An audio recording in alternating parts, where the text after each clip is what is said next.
सदया माधुर्यमूर्ते शिवे प्रेमानुरागरञ्जितपदे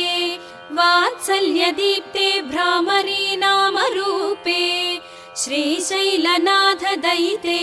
तव सुप्रभातम् तव सुप्रभातमरविन्दलोचने महाद्भुत भ्रामरी नामयुक्ते महामते सर्वजनपूजितपदे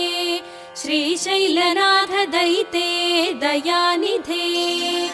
सप्तर्षिगणाः समुपास्य सन्ध्याम् आकाशसिन्धुकमलानि